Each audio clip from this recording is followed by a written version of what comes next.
True crime cowboy. True crime cowboy.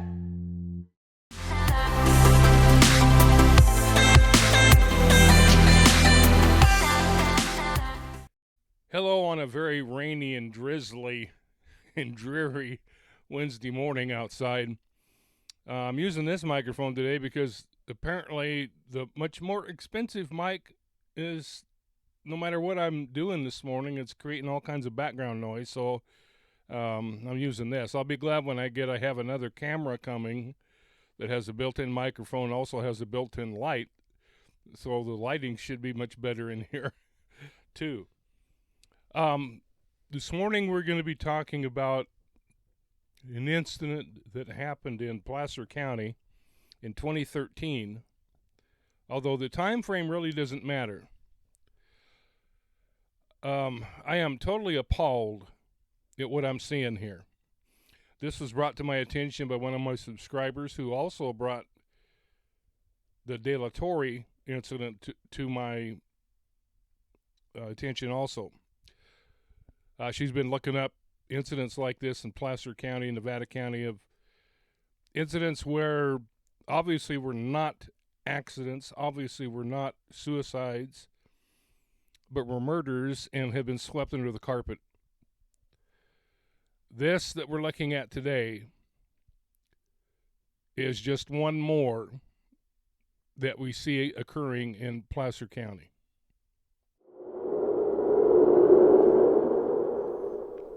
Okay, apparently the problem isn't with the mic. The problem appears to be with the computer, and I hope you can hear me okay. I can't do anything about it. I've tried everything. For some reason, the computer is the one because there is no background noise in here at all. There's nothing running. There's nothing. There's nothing that would be generating any noise whatsoever other than right here. So I'm hoping you can hear me okay. If you can't, I apologize. I don't know what else to do. This computer is old, and I got it off of Walmart several years ago. It was a refurbished computer that I got for $172. And I think it's on its last legs, but I can't afford to buy a new one. So it's very, very frustrating. And this case just adds to the frustration because it's just ridiculous. But we're going to be talking about a man named Michael Shane Younger. You see his picture there. He was even featured on, try to get this as close as I can so I can talk over the background noise, because I can't tell. I can't really hear whether there's background noise or not. But he was featured on Unsolved Mysteries. Even Unsolved Mysteries saw this as something other than a suicide, which is what they ruled it. And people, I'm telling you what, I am so appalled at this. We have got to do something. We need to go on a letter writing campaign, a phone call campaign. We need to do something, because this crap over in Placer County and Nevada County has gone on long enough. There's power in the people. There's power in numbers. I've got over 5,100 subscribers now, and we need to just absolutely blast the crap out of them. We need to email them. We need to call them. We need to demand justice for all of these people. We really do. Yeah, I'm really ticked off this morning. My subscriber sent me. She also sent me the De La Torre information that I came out with a few days ago. This is ridiculous, people. This is ridiculous. All right, here we go.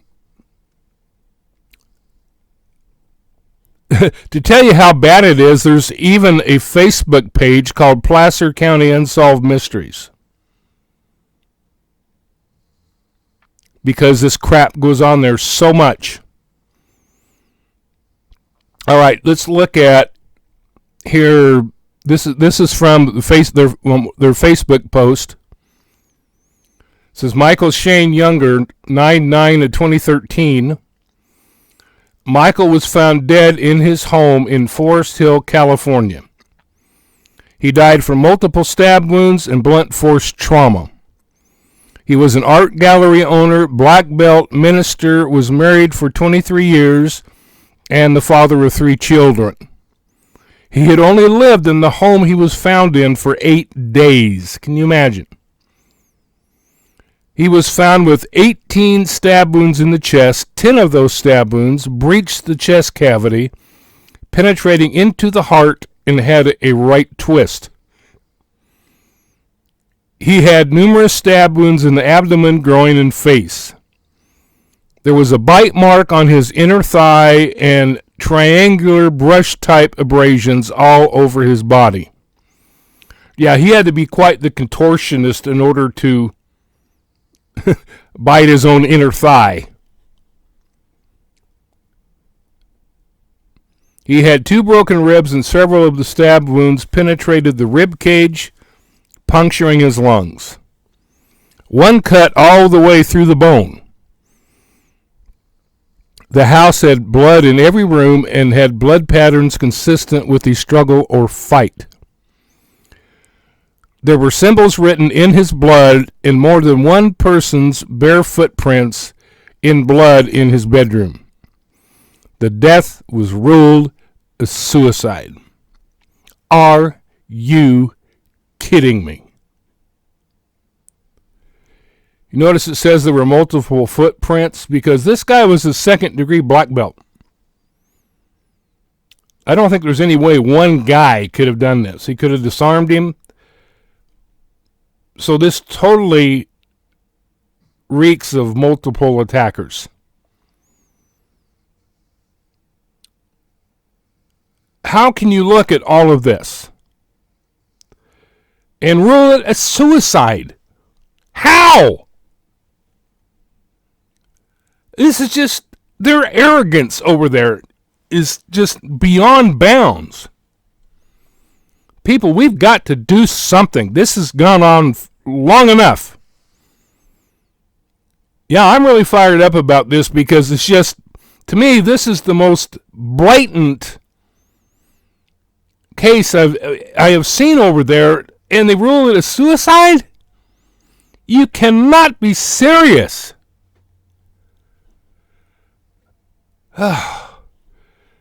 Anyway, I'll be right back.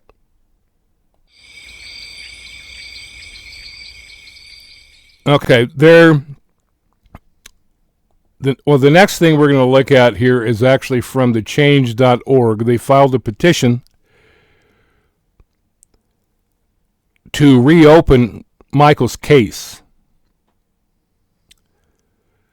The petition was directed at Sheriff Devin Bell, who was replaced, of course, by Wu.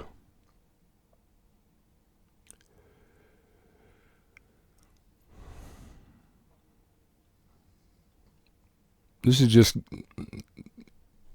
unbelievable.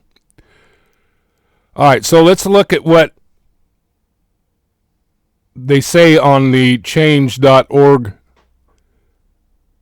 page about this case. It says the Younger family seeks justice for the death of Michael Shane Younger. On 9/9/2013, Michael was found dead in his home in Forest Hill, California in Placer County. Michael died from multiple stab wounds and blunt force trauma. He had 18 stab wounds in the chest. 10 of those stab wounds breached the chest cavity, penetrating into the heart, and had a right twist.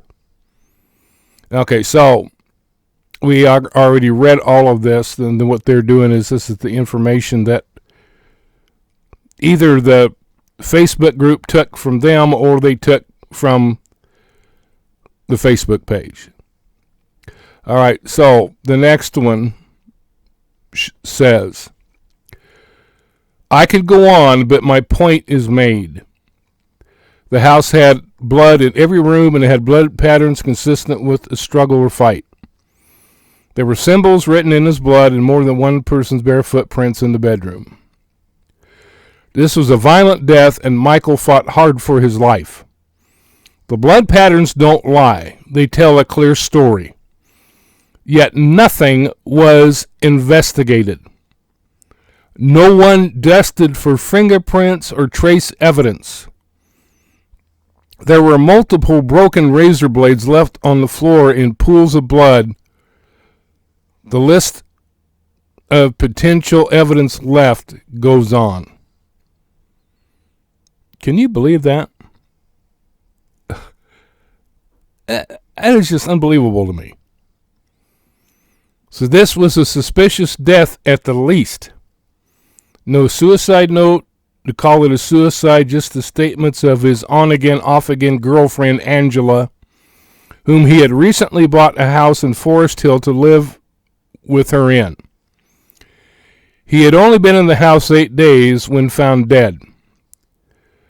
She was the first person spoke to by law enforcement. She immediately told law enforcement that they were broke up and went on to say how he had threatened to kill himself on prior breakups, etc. Never once asking how he died. Just immediately start saying he was suicidal and depressed. Anyone that knew Michael would tell you he was a very positive, charismatic person in love with life. He was a successful business owner for 21 years in the Sacramento and Bay Area. He was a minister and taught the young men's Bible class at his church for several years. Married for 23 years and the father of 3 children, he was a second-degree black belt at his dojo and taught black belt classes. He owned a small art gallery in downtown Sacramento and was an abstract artist himself. He had just had an exhibit and show of his art. Point being, Michael was far from suicidal or depressed. He had everything to live for. Michael's death is suspicious and was not thoroughly investigated. Yet 9 months later, we received the autopsy report calling suicide the manner of death. The lack of investigating raises serious concerns from the family. We want his case reopened and given a real investigation.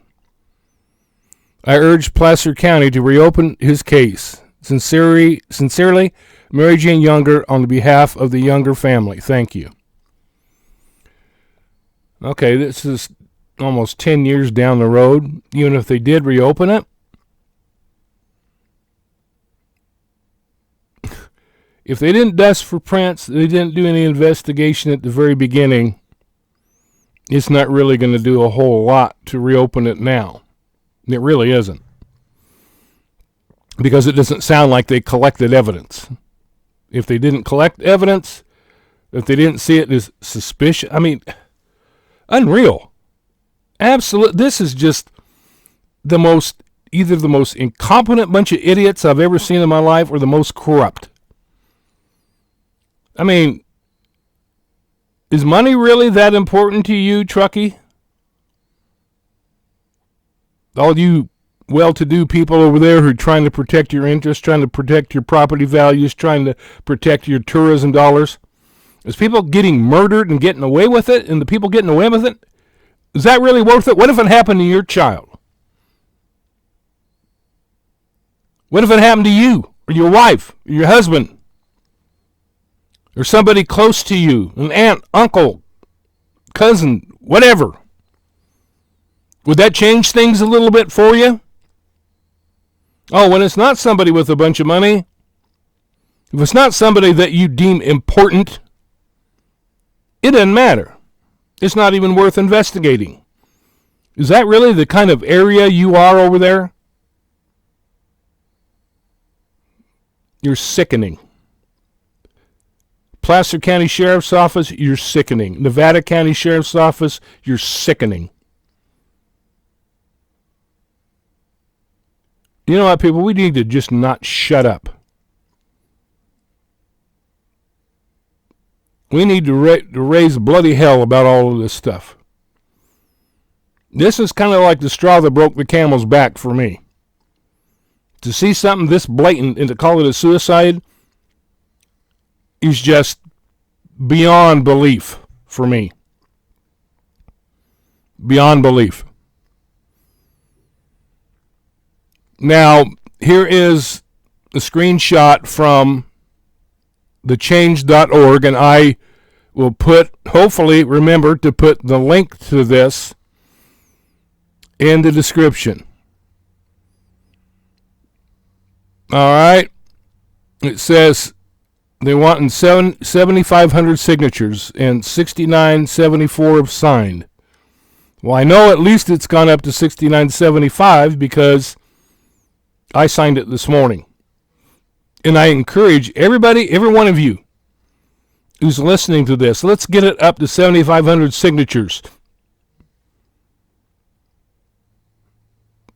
and get this reopened. If nothing else, maybe we can get some publicity on it and expose these jerks, expose these cover-up artists for who they are. Because I believe they covered up Kylie's death. I believe they covered up Trinity's death. And De La Torre's death. Dante's death. And many others. All of those that are in the documentary, Everyone Counts. By the way, to tell you what kind of area this is, one of the Auburn police officers who was working at the time when a lot of these people in Everyone Counts died, later went elsewhere and then was arrested. They found out he was a serial killer. And he was working for Auburn PD. Yeah, that tells you what kind of people are over there. And I'm not saying everybody's like that, but I tell you what, you look at crap like this, look how they've covered all this crap up, and it really makes you wonder if everybody over there in law enforcement isn't like that. Because nobody holds them accountable. Why? Why doesn't somebody else, why doesn't another law enforcement agency, why doesn't the FBI, somebody step in and investigate these blankety blanks? I don't understand it. I don't understand how everybody can just stand. It shows how corrupt our government is and how corrupt our law enforcement system and judicial system is. That crap like this can go on and nobody does a damn thing about it. Yeah, I'm a little fired up if you can't tell, but I think with good reason. Let me read you a few of the comments that were made under the comments section on this change.org petition. Somebody says this case clearly needs to be reinvestigated. The fact that it was ruled a suicide is criminal in itself, which I 100%, actually 200, 300, 400, 1,000% agree. This family deserves to find out what happened to their loved one. Someone's out there and has been, since 2013, getting away with murder. That's bullshit. Again, 1,000% agree. Now, the next person says, I am dealing with something similar here in Placer County with the friend's case being ruled suicide as well. So ridiculous that our justice system is so broken that these cases and our loved ones are swept under the rug. Exact same verbiage I use, isn't it? I would sign this petition 1,000 times if I could.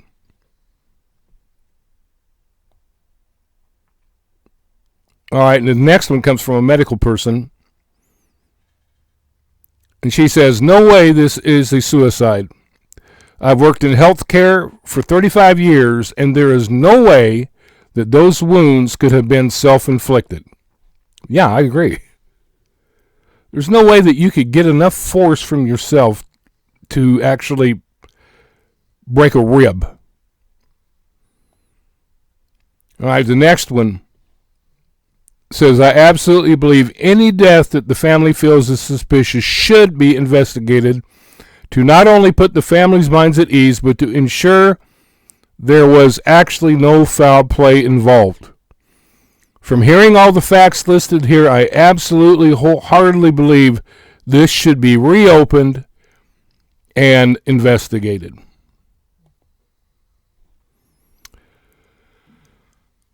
So people, let me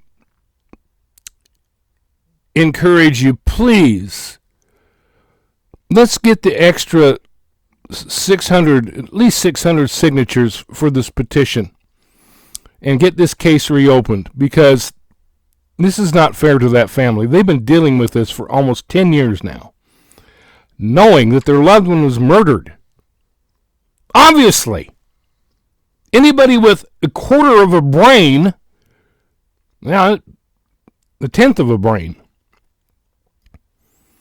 can see that this is not a suicide.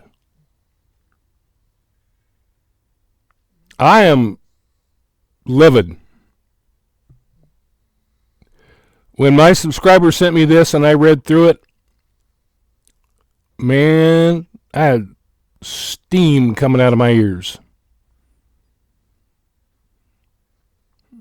This is so not right, and that's an understatement of the year. So people, let's get in, let's sign that petition. And I hope you can hear me okay. Like I said, I have no control over it because it's the computer obviously making the noise, because there is no background noise in this room.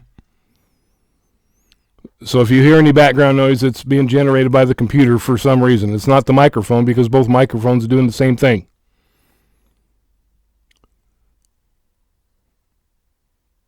It worked the first time, and then the other mic worked the first time, and then when I plugged it in again, it wasn't working. Or it was working, but it was making crazy sounds. It's very really frustrating for me. It really is. Because I want to make quality videos for you guys. And this just, like I said, I think my computer's dying, so I may be limited to the phone, which I don't really want to do that. But if that's what it comes to, at least I'll still make videos. They just won't be the quality that I like. So anyway, please go sign that petition.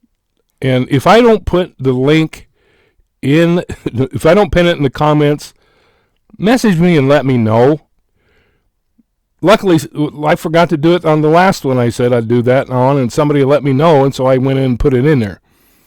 And I definitely do not intentionally forget, but sometimes it's just, a lot on my mind right now. I have a lot of things going on that are very stressful and nothing to do with YouTube other than my computer. Anyway, please go sign that. I beg you, please go sign that. Let's do everything we can to not let Placer County get away with this. And the same goes for Nevada County. There's a lot of us on here.